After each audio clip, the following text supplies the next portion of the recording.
Libiamo negli edicalici che la bellezza infiora e la fuggevol ora s'inebria voluta. Libiane dolci fremiti che suscita l'amore, poiché quell'occhio al cuore onnipotente va. Libiamo, amore, amore, fra i calici più caldi baci avrà.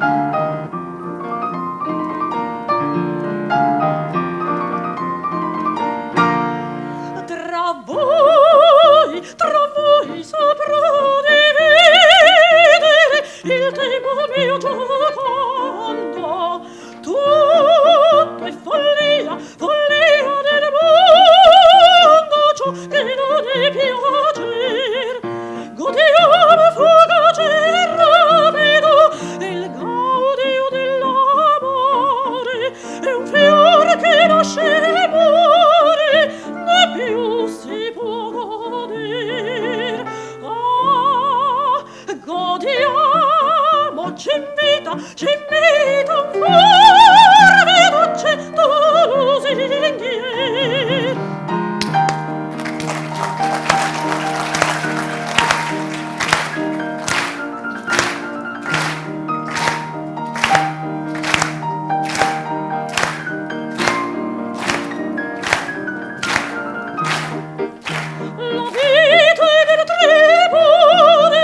Quando non sami ancora, non dite che l'ignora, è il mio destin così.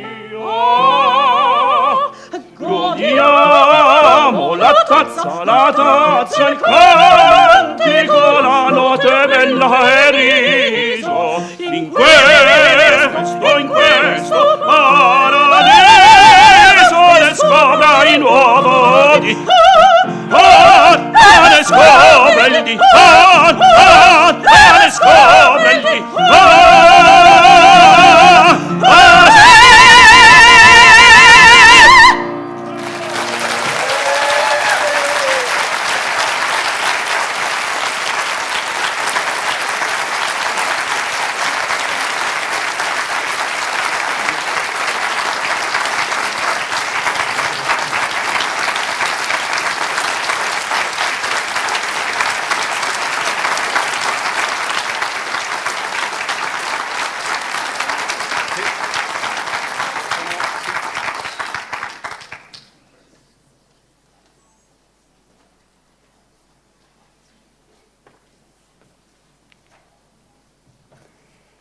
Dear Egosians, cari soci di Asioa, rettrice, autorità comune e regione, you may wonder why we are celebrating the year 4050.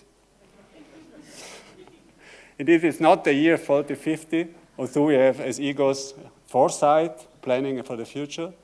But today we are celebrating the 40th Colloquium and 50 years of our existence as an association.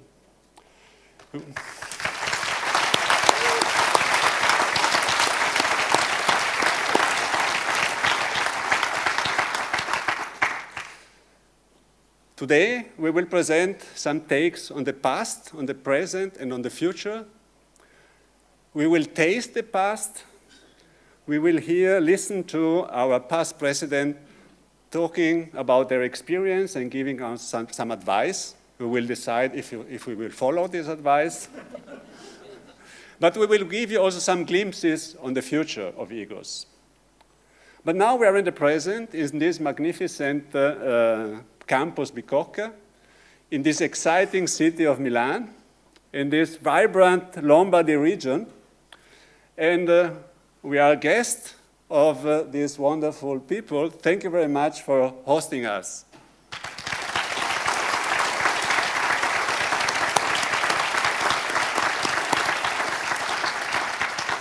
And I immediately invite Barbara on the stage.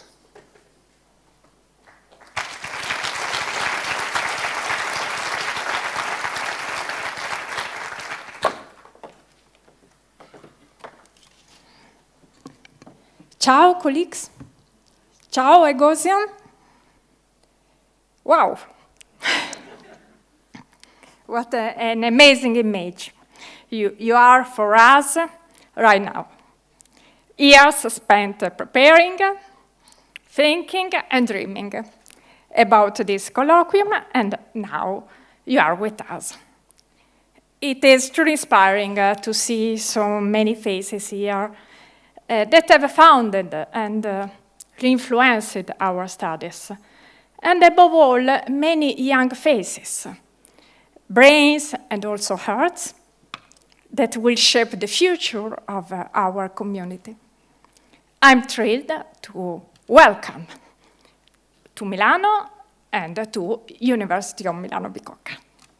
Welcome to this crossroads.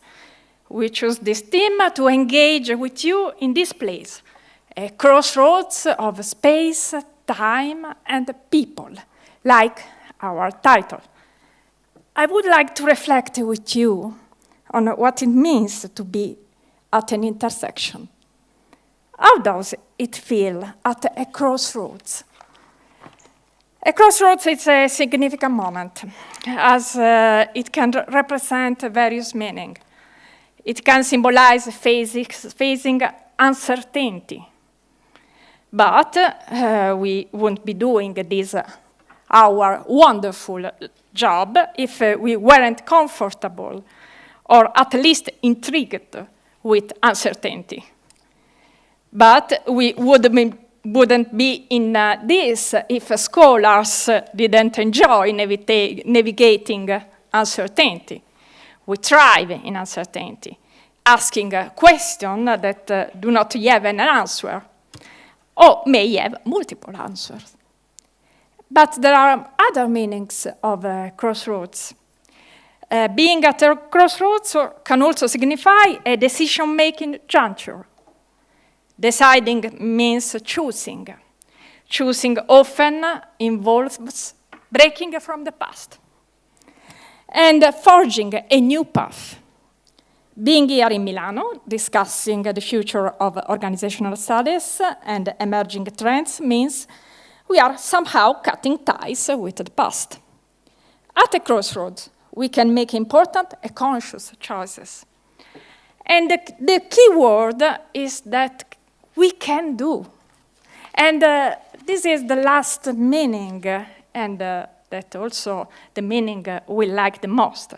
A crossroad can also represent a diversity of possibilities. It's a chance of a diversity, to be different and to make a difference. A chance for research and chance to be a community that contributes to society development. In this sense, it is an inspiring moment. Our studies have a long focus on the concept of space and time. Technology, along with the new needs of people, leads us to reflect on how to construct new models. Information networks now shape the traditional functions of organizations as places of exchange and innovation, and it will be increasingly difficult to define an organization by its physical or temporal boundaries. Great transitions are coming from the change of perception of time and environmental space. The waves of technological and social change, which grow ever more intense and lead to a continuous innovation, an unending process of creative destruction out of which future organizations will emerge. We can contribute, not only in predictive terms, but also by helping with our research to invent new organizations and models of society that are more equitable and sustainable. In this, we hope that Milano will inspire you. It's a place known for shaping. For example, how people dress and live in their homes worldwide is heavily spiraled by this city's expertise of excellence in fashion and design. And the shape, as we well know, matters because it influences choices and behaviors. But it is a city in great transition. It is not only the place of made in Italy, but it is the place where generations of creatives from many different countries and cultures find fertile ground, comparisons, and inspirations to design new forms, which are forms to dress, to furnish, to innovate, to live, to work. In hosting you this day, we wanted to offer experiences of creativity, contemporaneity, and the future in the spirit of this place, in continuous transformation. And you find out shortly. This is a part of the history of the city, in the middle of a plain.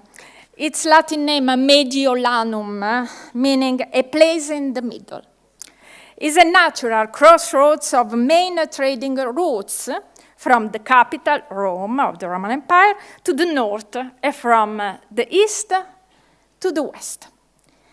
Even now, Milan is a meeting place between the northern European and Mediterranean world, but also historically from a social point of view. A lesser known and less told history, because this city is always looking more to the future than to the past.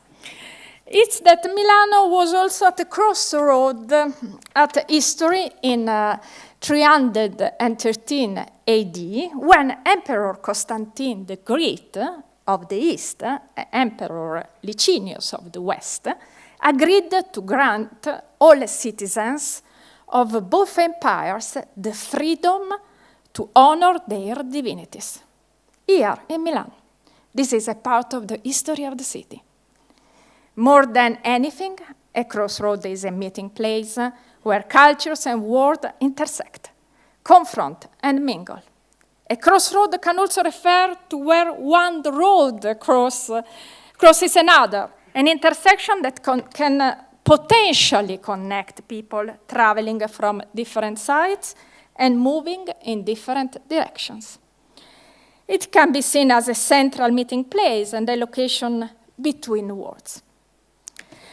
Vibrant and vital energy, where people can blend into a harmonious whole with a common culture.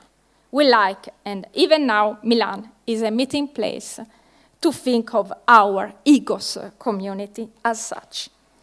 I'm profoundly honored that this opportunity is happening here in Milan with the occasion of the great anniversary of the EGOS. Thank you for your incredible work and for being here today. Your hard work, passion, and expertise drive our collective progress. Let's embrace the challenge of the crossroad with courage and creativity. Together with Francesco and Adriano, please come. They are the co-chairs of the Colloquium. And we thank you. And I wish my incredible colleagues would tell you directly thanks to be here.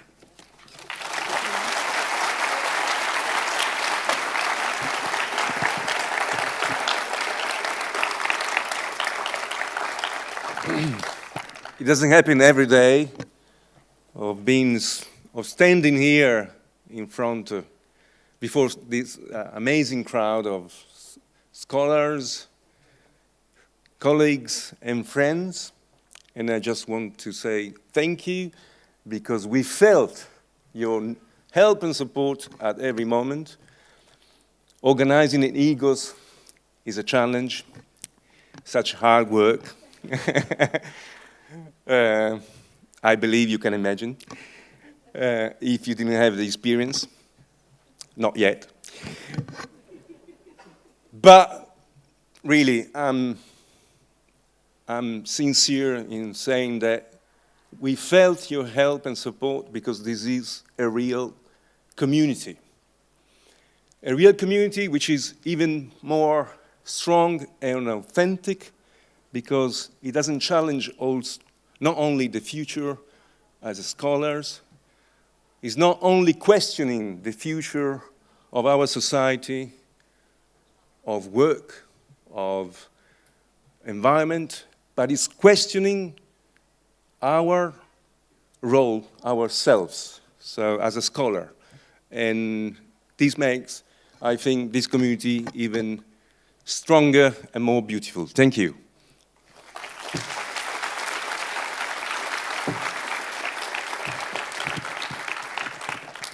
While we speak about thank you, I think we must include the people that 50 years ago put themselves in the middle of a crossroad and invented EGOS. I think this is a great lesson because it teaches us what may happen at crossroads, how generative they are. And I think this is a great lesson from the past that our communities has to bring to society for the future. So thank you to them and thank you to all you.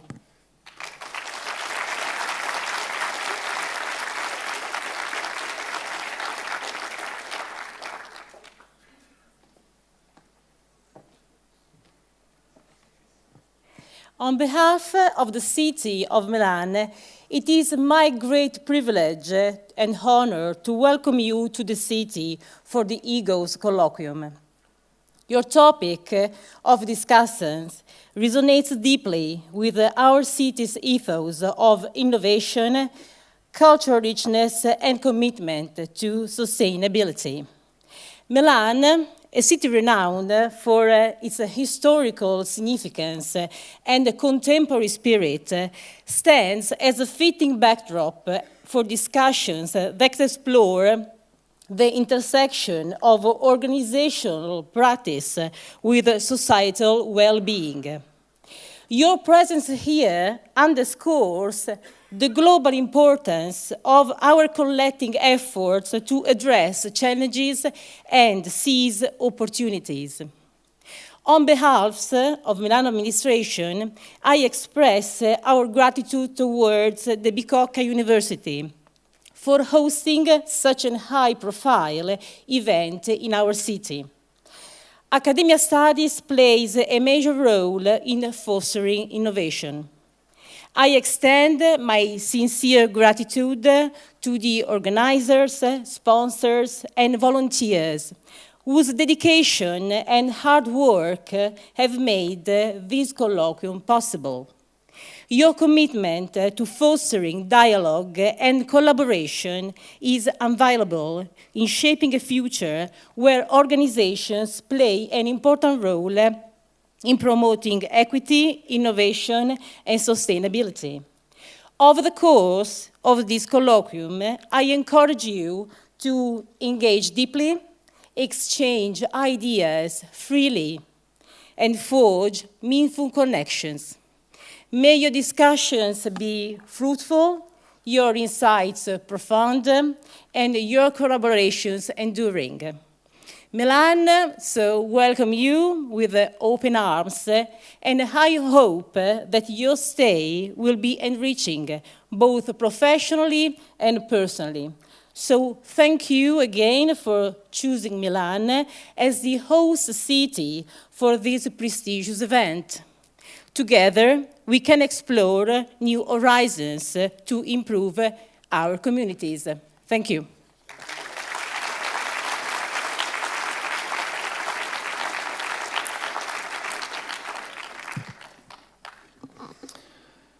Hello to everybody. First of all, welcome to all of you. I want to bring, first of all, the greeting from Lombardy region to this important event. And also the greetings of Attilio Fontana, that is the president of Regione Lombardia. Today and the next days, you will discuss about the future of the work in this world that is changing so fast. And I'm happy, first of all, that we are in Regione Lombardia, because this is a region that have 10 million inhabitants.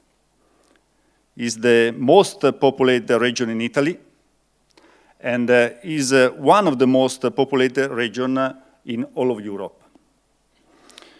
Lombardia is leader in industrial, is leader in commercial,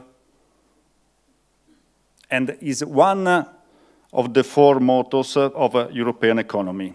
And that's why it is really important that we are here, and I thank you to be here. Lombardy is innovation, is development, and is technology. Lombardy is a leader in most academic system. This is one of the most important academic university that we have in Italy, that is able to attract over than 3,000 students from other regions, from other countries. Over 30% of the students that are in Lombardia come from other regions of Italy, and more or less 80% come from other countries. And that's why it's really important to talk about some things here. And we want to invest. We want to invest public money for the digital transition, for the development, for the technology. And we would like that this support to the technology development go to the university. And we would like that this investment will be used by the small and medium company that are so much in Lombardia. And so I'm happy that you are here today. And I'm sure that precious ideas, suggestions will come from this meeting. I thank you again to be here, and I hope you have a great say and a fruitful conference. Thank you very much to all of you.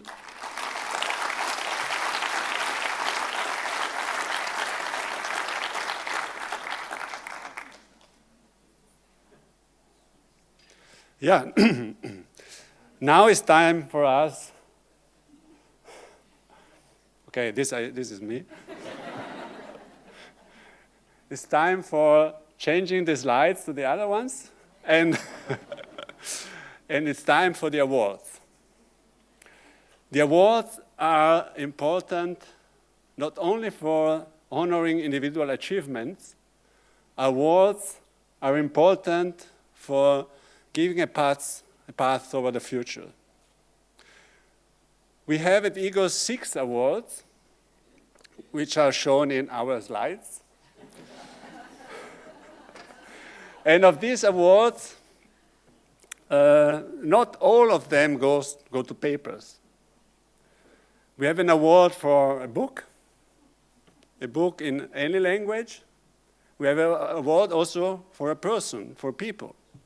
So we are not just publishing papers, we are not just writing books, we are a community of human beings. And now I'm waiting for the slide. If I can ask la regia di spostarsi sulle slide, the advantage of speaking so many languages, the slides where we present our awards, which are here. Eventually it's coming.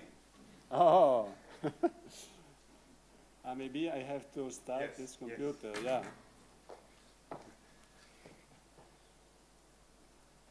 Grazie.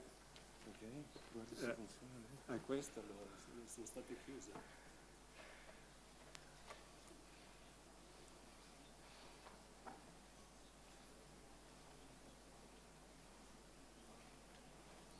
Okay. Oh.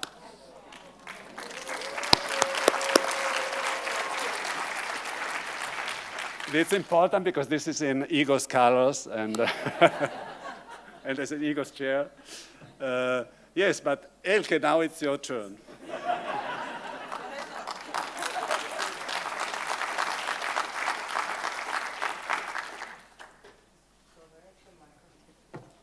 Can you please switch on the mobile mic? No, it's on.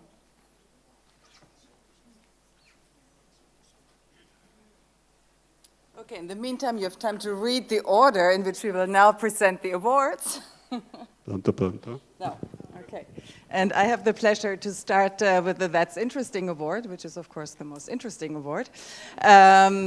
Because, as some of you may know, but I will mention again, the criteria for the That's Interesting Award are really papers that cross intellectual boundaries, that challenge taken for granted assumptions, that attract readers' attention, and that make a very original argument. And it's great that so many conveners always submit their papers to this award. And again, we've had a great jury, as usual consisting of previous award winners, currently Ashcraft and Brian Spencer, some local organizers and members of the EGOS board. Now, and the award, is sponsored by Aalto University, so thank you very much to Aalto. Now, these are the topics that our community finds interesting, and actually we came to an impasse and we ended up selecting 4 papers. We have 2 third places. So these are the topics: organizational patience as a future-making practice, legitimacy and the interplay of materiality and visuality in times of turbulent institutional change, denunciations at an inquisitorial trial, and repoliticizing spirituality, decolonial identity formation in an environmental conflict. So these are, of course, all very pressing and interesting themes. And it has been a close call, but the winners are Mark van Woeren and Boris Brumans with their paper on organizational patience.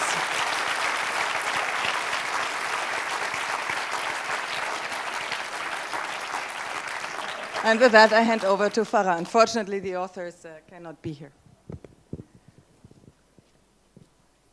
Hello. So I have the honor to present the EGOS Best Paper Student Award.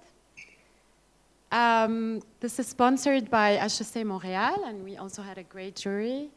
The paper must be well written. We'll also look at the rigorous theorizing, the rigorous methodology, and the theoretical contribution. These are the finalists: Elias Borgman, The Alternative is Meta-Modern, tracing a spirit of both critical reflexivity and optimism in a democratizing organization. Then Camilla Ferri, Maria Luciani, and Giovanni Favero. I'm sorry if I'm butchering the names, I'm trying my best. Politics of Time Around a Legacy, the case of Caffè Pedrocchi. And then Ryan No, Moral Jousting, Contested Category Emergence and Its Consequences in the Toy Industry. And the winner is Ryan No from Harvard University. Moral Jousting.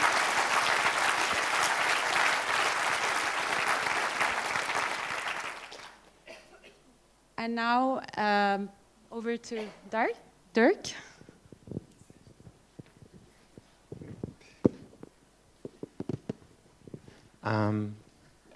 Hello, everybody. I had the privilege to coordinate the EGOS Best Paper Award, not called the That's Interesting Award, but also a lot of interesting papers nevertheless.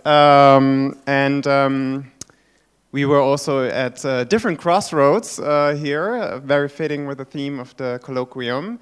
3 evaluation rounds and also a fantastic jury that helped us make decisions at these crossroads, including, again, past winners, past Colloquium organizers, and OT and OS members, editors, I should say. And we also had a lot of submissions, 51, so really great to see all the nice work that is being done.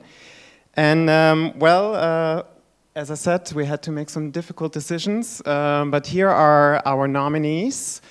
And we had to select the one, although you can see there's lots of nice things to see in these papers and to read. I should recommend them to you. But yeah, there was the paper that we selected was, I think, will challenge your thinking. It challenged our thinking. It shows us how marginalized actors can affect change, even or especially in an environment that is hostile towards such marginalized actors. And the study offers us a glimpse into how, through a process called institutionalized subversion, now you already can make a guess who it is, more democratic and fairer societies can be shaped, something that could not be more relevant in this day and age, we believe. So congratulations, Juan Francisco Chavez and Matt Murphy, for their work. Now I should go here. Indeed. Give them a big round of applause. I understand that Juan Francisco is expecting a baby, so has a lot of nice and other things waiting for him. And Matt, unfortunately, couldn't be here, but they sent a representative, Daniel. Yes, here he is.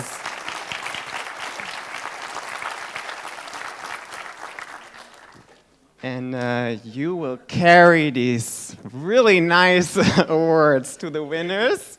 Congratulations.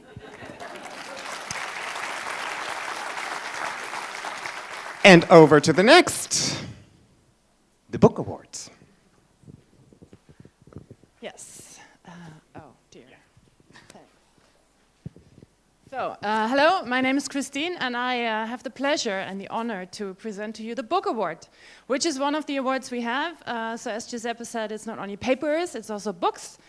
So, as an EGOS member, you can nominate a book always in February, around about February, March. In any language, which is why we have quite a global jury. So Erica Kozloy, she's the media review editor at Org Studies. She's based in Australia. Pablo is based in South America. The rest of us somewhere in between, which makes for interesting scheduling challenges for jury meetings. So the Book Award is sponsored by ourselves. It has a price of 2,000 euros and is meant to celebrate the genre of books. So this year we had more than 20 nominations, and this means we have a very long shortlist, 6 books. We have, the first one is The Spectacle of Expertise, about the financial analysts. The Wine Markets were also very popular and nominated. The Mega Corporation by Glenn Whelan was nominated. The Changing C-Suite by Jose Luis Alvarez and Silvia Svezinova. Disaster Insurance Reimagined by Paula Josepkowski and colleagues. And finally, The Poverty of Strategy by Robin Holt and Mike Sundel. As you can see, this is a really, this shows really the diversity of people at EGOS, because these are wildly different books, which made it also challenging to decide for the winner. However, we did. The winning book, and just get my notes, is really about, is actually addressing some of the things which we already talked about today and yesterday in the different workshops, changing power dynamics, changing structures, looking at new and emerging roles. And I'm very happy to present this award to the Changing C-Suite.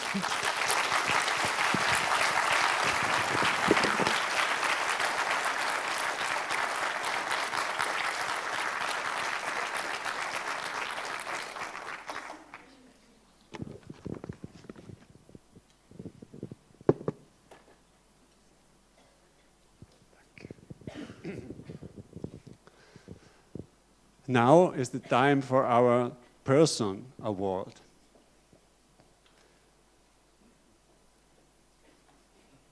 Yeah, now I'm the one. No, this is the...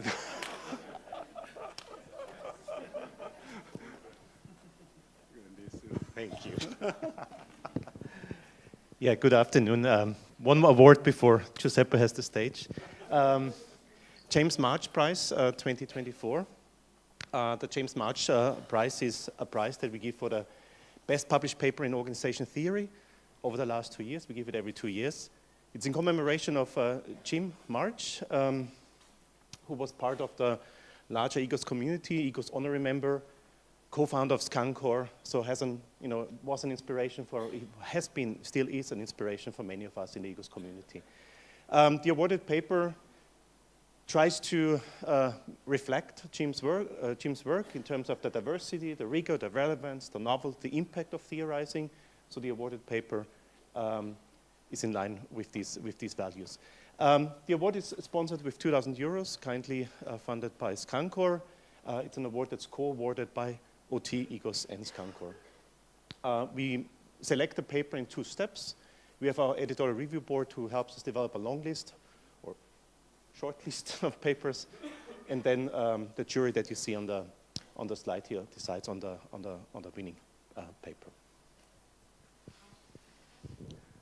Yeah, okay, so because we were almost forgotten, I'm going to take a little bit longer just to let these papers sink in. So we had 5, so we had the board first nominate papers, then we had 5 nominated papers, and then we had, well, the jury look through them, read them carefully, and pick the winner. But I'm going to keep this up for maybe 5-10 seconds so that you note each of these papers. They're really, beyond being interesting, they're really phenomenal papers that have made each in their own way a fantastic contribution to our community, and are already each in their own way impacting how we think about scholarship. So that's really great. But obviously we had to pick a winner, and the winner among the 5 is Mike Power, theorizing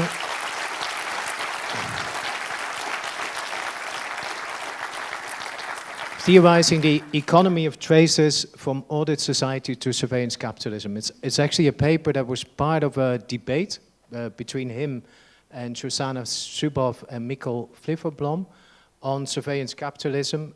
Both have told me, both Shoshana and Mikkel have told me afterwards that his paper was actually the one that they also really enjoyed reading themselves. It's, in terms of the theme of the conference, it's really the crossroads. So it's a fantastic essay that really gives us a glimpse of what the future might look like. So it plays a little bit with the utopia and dystopian futures of social science if digitalization and big data become more prominent. So if you're interested in those types of topics, really read it. It's a tour de force, and it should be cited and read by everyone, I think. So Mike couldn't be here, but Luciano is here to pick up the award on his behalf. So congratulations. Congratulations to you.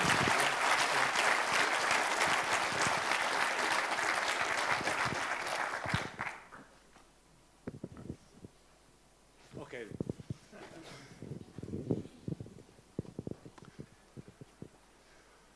Yeah, this is a particular moment for EGOS, honoring not only a person who has incredible intellectual achievements, but also a lot of effort and time to sustain EGOS as a community, as an association. We are honoring with this award the EGOS honorary member, person who do more than is expected from them. And I'm very pleased to announce that the EGOS honorary member for 2025 is Renate Meyer.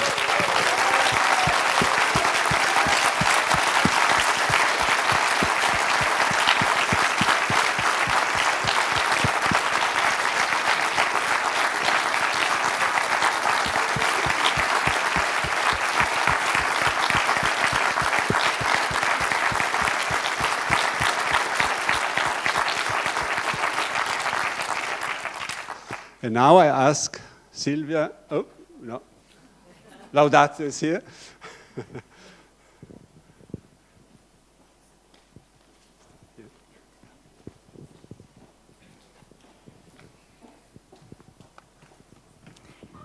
It is immense honor and pleasure to present on behalf of the EGOS board and our entire community the 2024 EGOS honorary member Renate Meyer.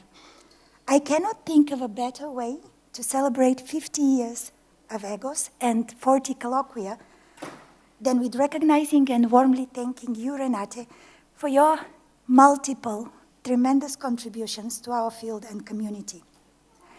Below I will highlight, in the brevity of time, with incompleteness of detail, and with a little help of my friends, why Renate is an exceptional and unrivaled honorary member.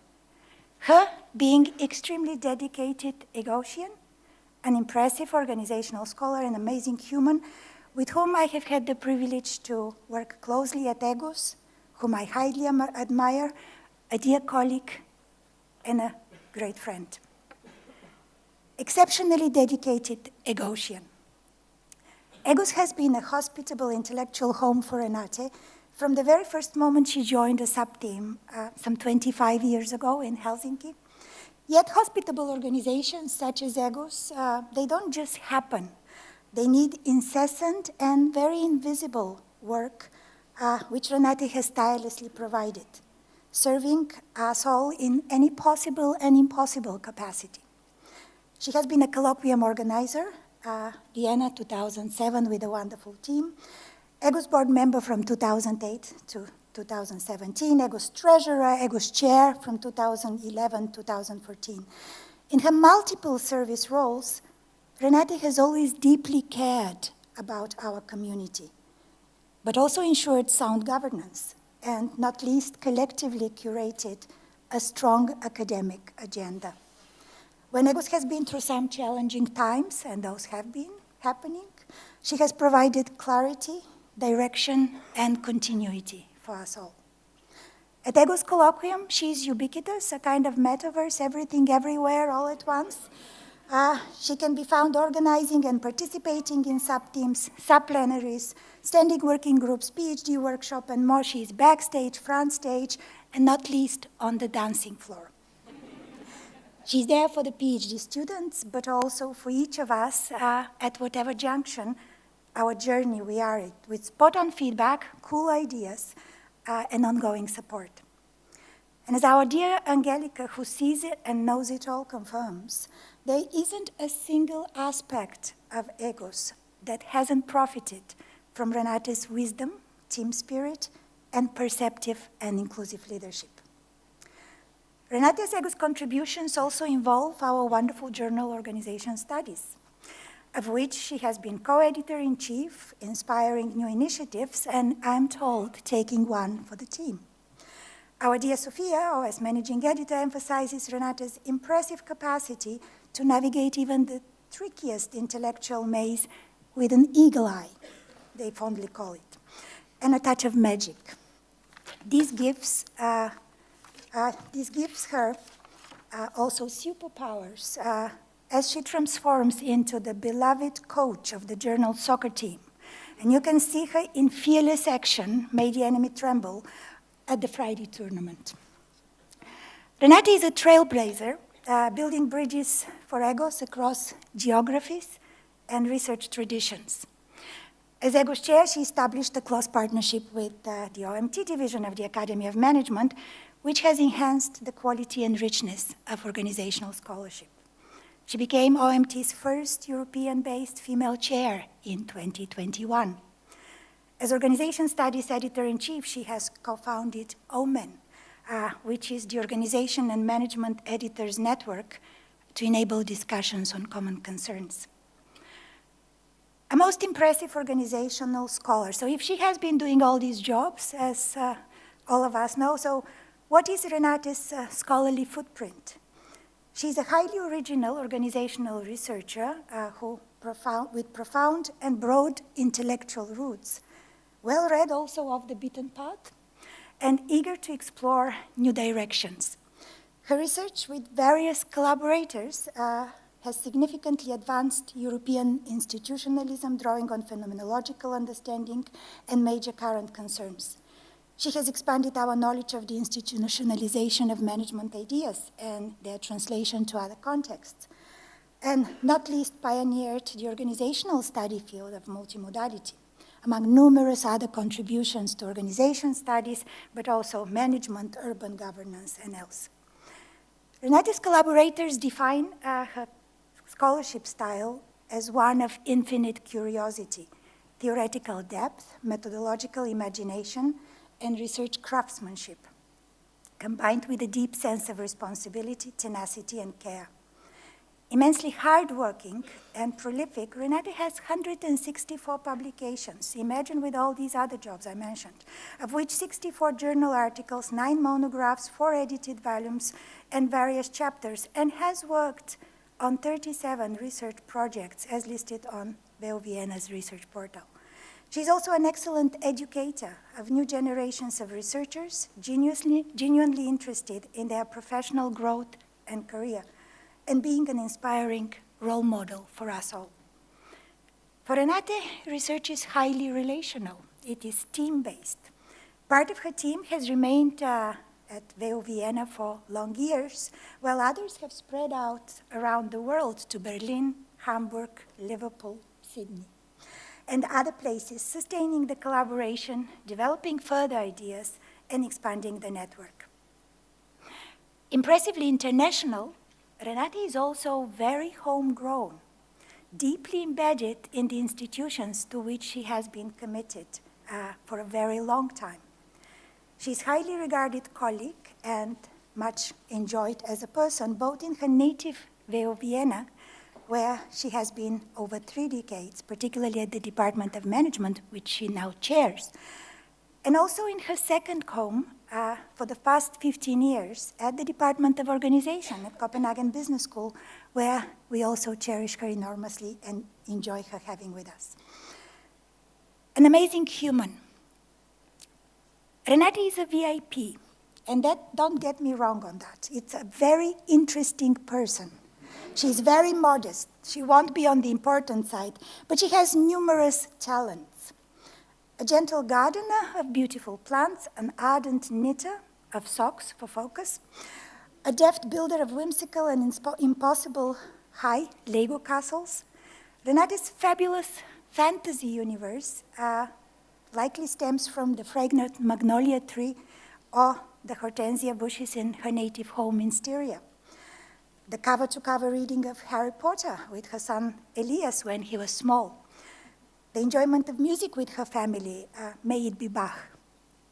And perhaps also being a quarter Italian. Her grandfather is Italian, which makes her honoring here in Milan extra special. Renate's friends coincide in that she's superhuman. She combines skills and sensitivities that are rarely, if at all, to be found in the same person. She's both the toughest, also able to unravel the most convoluted situations, and the kindest, offering ongoing help, down to earth, yet also full of quirky ideas, sustaining sharp focus while making incessant connections, playful and fiercely disciplined with sense of proportion and justice, firmly anchored in the now and anticipating implications far ahead into the future, wise and fun-loving. Serious, humorous, ironic, she has passion for life and contagious vitality. She's a true friend and an amazing human being with whom I can enjoy Cuban cakes, a glass of bubble, and also occasional visits to a Brussels Babette. Dear Renate, on behalf of the EGOS board and the entire EGOS community, thank you so much for being such an exceptionally dedicated EGOSian, such an impressive organizational scholar, and not least, an amazing human, for being who you are. Thank you.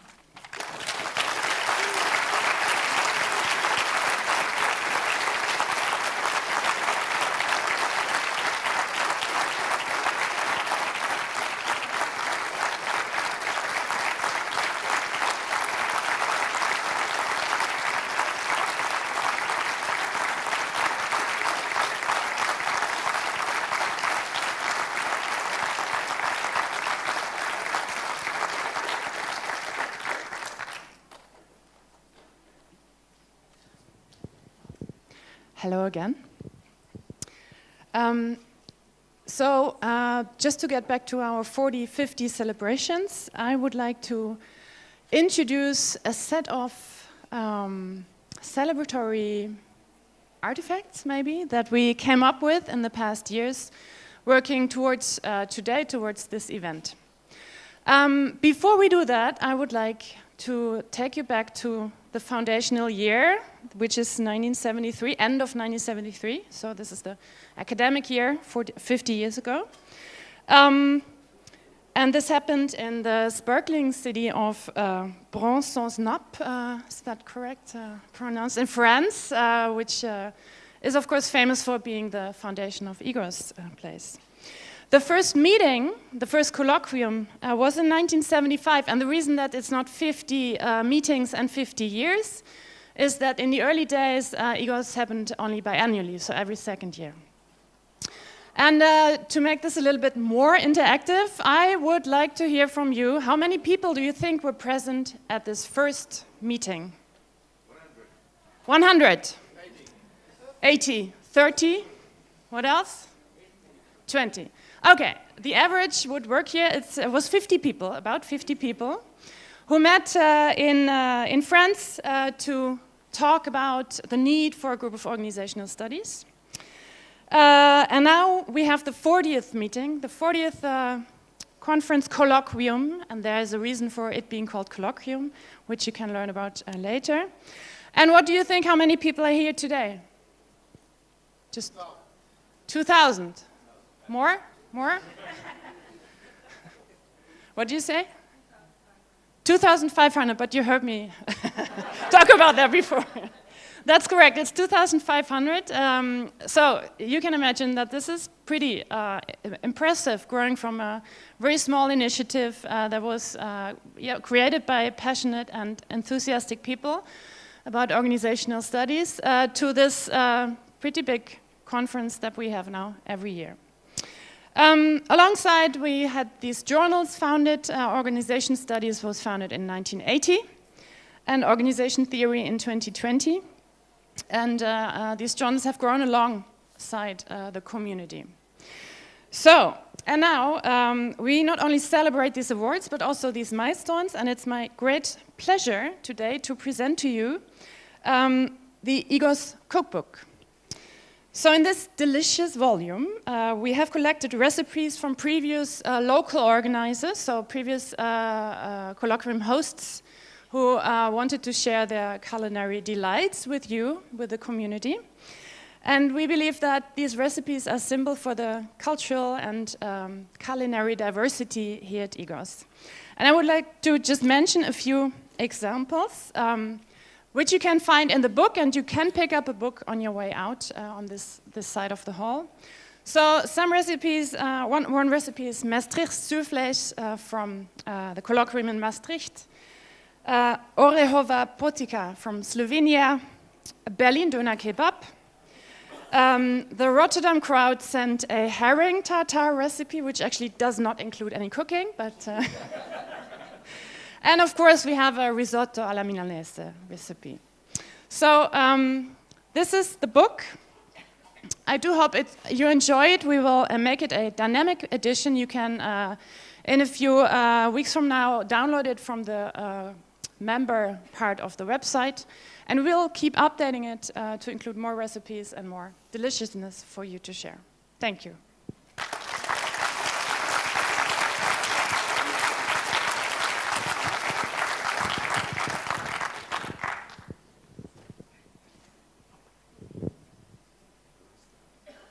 Here.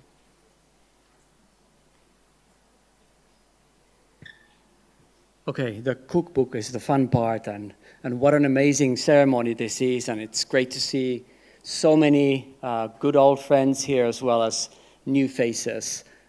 So my only job is to advertise the cookbook, right? There should be a Helsinki recipe in that, so that's a good one. Anyway, my only job is really to provide a brief message from the ghosts. That's the past chairs, or a bunch of past chairs of EGOS, and the usual suspects would be Renate and Sylvia, as well as Marcus over there, and of course Bernard up there as well, and myself. So I don't have to do what I was supposed to do in the beginning, which is to remind you of the importance of this long 50 years history or the journey of EGOS, because that's been done already. But it's something to be proud of, something to be, to be celebrated, and it's also important that we remember important parts of this history. And that's what we've been trying to do in this small project of ours the past years, and we focused on identity work in terms of trying to figure out how people have been making sense of what EGOS is, what it has been, and what it will be in the future. And our plan, and it's a commitment now, is to publish something about this by the end of the year. And that's an inside joke, and I'm really bad at the jokes, and no one understands it. If it's an inside joke, no one understands. So anyway,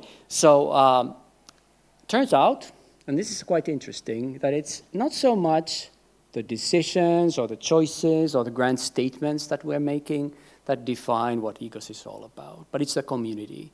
And furthermore, it's the discussions about the issues that we're facing that really makes people make sense of what EGOS is and what it should be. And furthermore, and I think this is fascinating, it seems that many of the issues we are confronting reflect some underlying paradoxes that we are facing time and again. They're not exactly the same, so what happened 50 years ago, it's not the same, the world has changed. But many of these paradoxes or dilemmas are there, and that's the interesting part in our project, at least we think so. So I'll just mention a few of those, and I'll be brief. So the first one is that, is this European or is this global? And of course, it started as a European project as a kind of a counterweight towards organization and management studies being, dominated by the Americans. And we've been trying to figure out how to make sense of this over the years. My favorite is Harry Tsukas when he took over as the editor-in-chief in organization studies, and he coined it such that, organization studies and thereby EGOS is European in spirit but global in outlook. So I think that was a good one. The other dilemmas, one is about, size and growth. Should we keep it relatively, if not small, at least limited in size so that we can have high quality discussions, or should we expand to be more inclusive or have more impact perhaps in the world? So now we just heard 2,500 people, so it's not small anymore, is it? But, it could be bigger. So this is one of the things that we're facing. Another one is continuity and change. Do we want to change, for instance, what we have in the conference format, like the idea of having tracks, like a small conference within a bigger one? Or, should we go somewhere else, do it differently? And what about the journals? There are new things emerging, like this big debate about virtuality. So that's one that I think links to continuity and change. Another one yet is about theory versus relevance or impact. In many ways, I think this is a great community, and we're, talking with like-minded people, talking to ourselves and theorizing. But there's also, the questions about broader relevance and impact. Yet another one is whether this is primarily about us as scholars getting together and, making decisions and choices, or whether it's a professionally run organization, right? So many dilemmas there as well, as EGOS has grown over time. And the final one I just want to mention is, of course, ethics or morals and ethics, in the sense that, many of us feel that we are moral human beings, and of course many things happen in the world. So we have big questions, let's say. Let's say, for instance, what's happening in Gaza, right? So on the one hand, it would be great if EGOS had a stance. On the other hand, there's pluralism in this tradition of, not favoring any one particular perspective. So I think what we are learning, at least us, the old ghosts, is that, we are facing these kinds of things over time. And what's really interesting, perhaps worth an What's Interesting award next time, well, that's another bad joke, sorry about that. I should have written this down. Anyway, so what I'm trying to say is that there's this interesting dynamic of remembering and forgetting, and it's also selective at times. And perhaps it's good that we are forgetting some things, but it's also worthwhile remembering so that we are not reinventing the wheel. So let me stop here. What I just want to say is that I guess the learning point is that those of us who are very much or have been very much involved with the EGOS, it's not so much really about trying to solve issues, but it's more about enabling a discussion, facilitating a discussion where we can deal with complex issues as they come. And I'll stop here. And finally, I just want to thank the local organizers for making this such a fantastic 40th Colloquium. Thanks so much.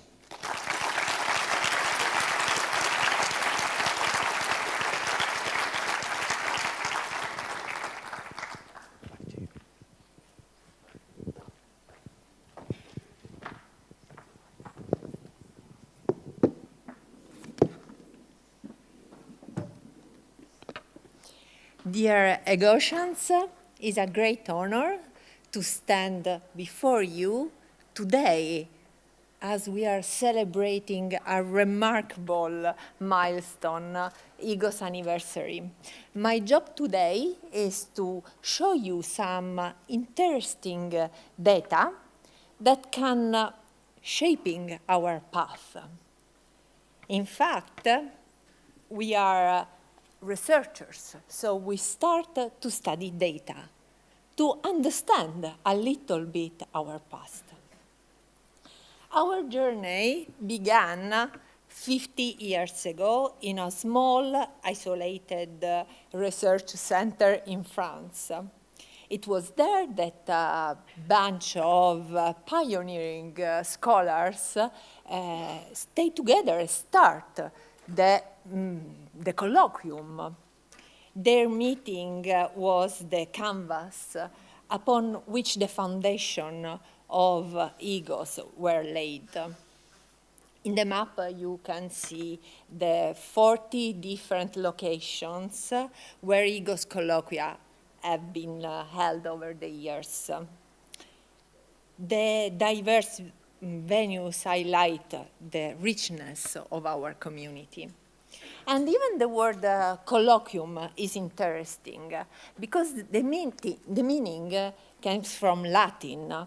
And remember us that a colloquium is a discussion, a conversation. So it's a little bit different from the one-side conversation that remember the word conference. Indeed, every one of us knows that being part of a sub-teams is not merely about presenting. It's more starting a conversation, a dialogue. We started from a small group, as Christina said before, but we grow a lot. And it's evident that we are growing and growing. But since we are researchers, we need to understand which is the direction of this growing and what we are building. So, as we are researchers, we started analyzing data. And I have to thank my colleague Elona Marcu that helped me in this journey. And we use our data, the data coming from the colloquia. And I have to thank Jelly that gathered and preserved all this data in the last 20 years, and Florian, who helped us and shared this data with us. So we try to use some scientific method to find some results from this data and to understand a little bit more about our history. We use data regarding countries, sub-teams, affiliation, and we analyze the content of more than 27,000 papers presented in the last 20 years. What we found was really interesting in terms of our impact and in terms of our achievements. Let's take a moment to reflect on the growth of our community. 20 years ago, the number of papers presented was very modest, and is growing a lot. But it's not just growing in quantity, it's growing in quality, because the rate of rejection is increasing year after year. It means that the selection is very hard. Another important achievement is that in addition to expanding our intellectual horizons, we have also grown geographically. What started as an European community has now become a global network. This internationalization has enriched our discussion, bringing in many new perspectives that help us to enrich the topic of organizational studies. EGOS now includes members from more than 90 different countries. This is important because more of these countries are from the south of the world. So our strategy, our mission of inclusion, slowly but surely is working, and the board is working more to improve this inclusion. But our commitment to inclusivity goes beyond geographic boundaries. We have made significant progress in promoting gender equality. The graph shows the increasing number of women presenting as first authors. This is an important achievement. This is a really important achievement. That is the sign of the maturity of our community, but probably is even the result of our little rules. For example, the rule of including female conveners in the group of conveners. So we are working, it seems at least, in the right direction.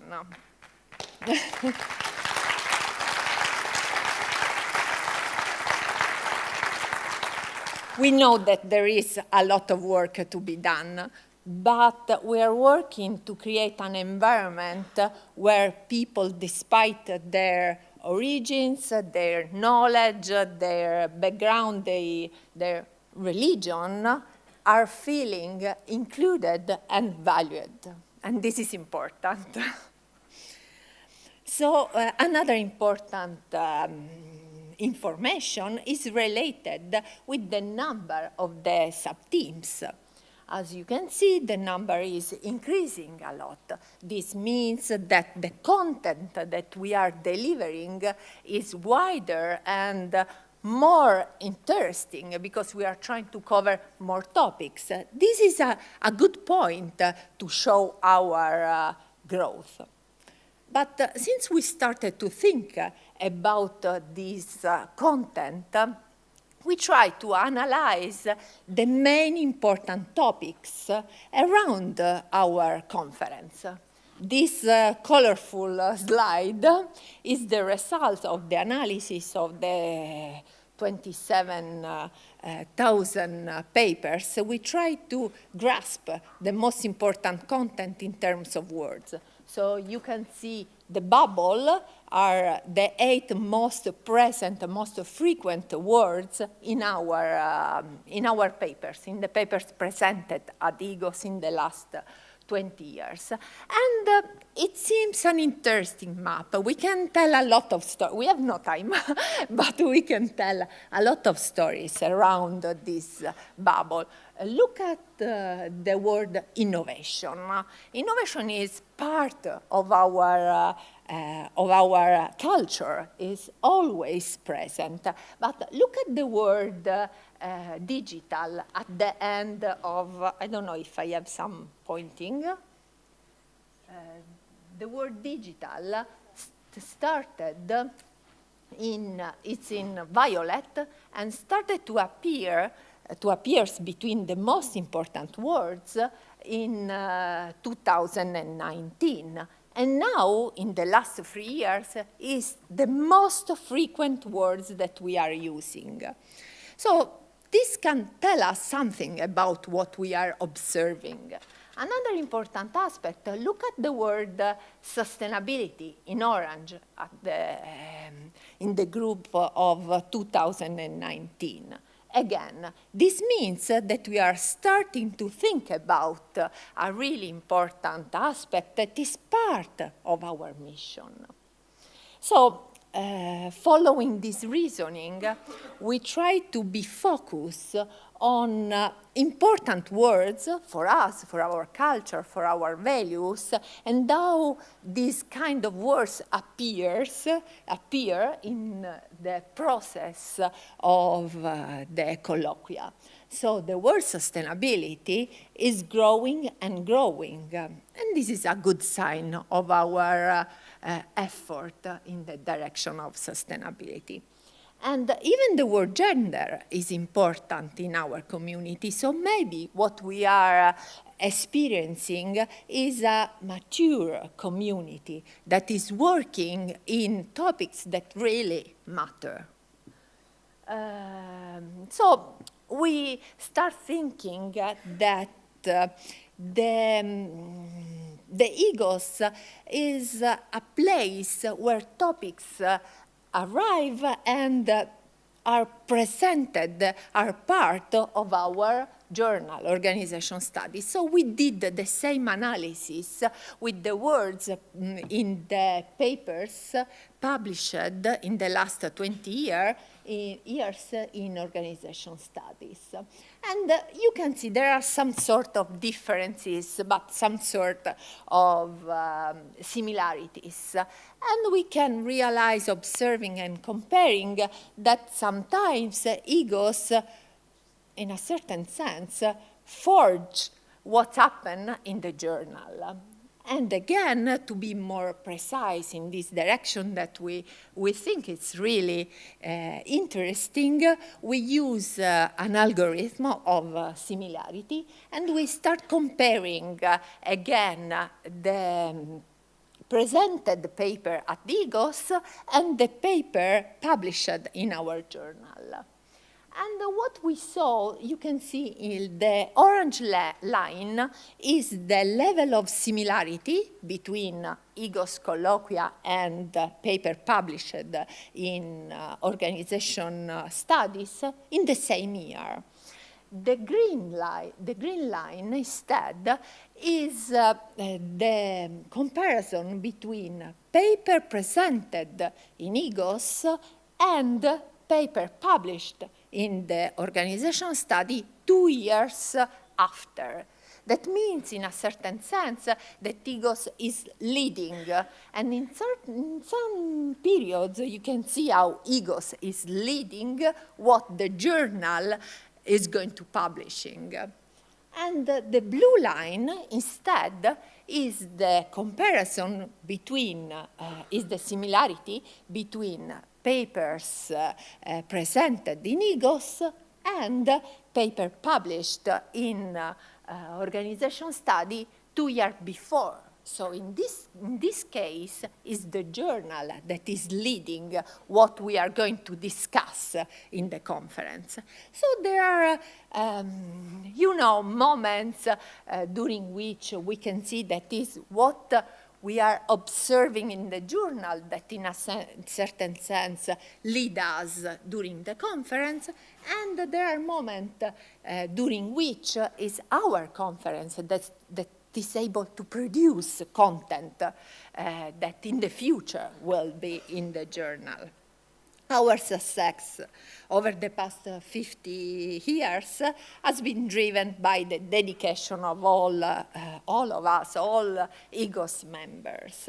So, in closing, I have to say that we need to continue to innovate and collaborate, because what EGOS is now is what we are now. It's our effort, it's our love for learning, it's our commitment. So let's celebrate this incredible milestone and happy anniversary, EGOS.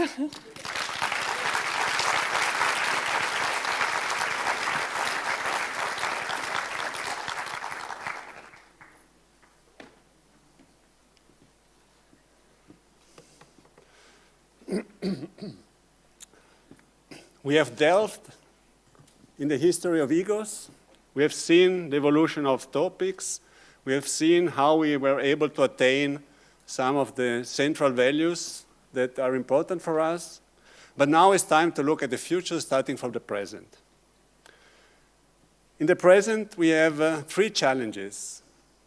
We have the challenges of growth, we have seen. We have challenge of inclusivity, and we have the challenge of sustainability. They're all connected with each other. And they put us on a crossroads. Growth is good for inclusivity, has been said.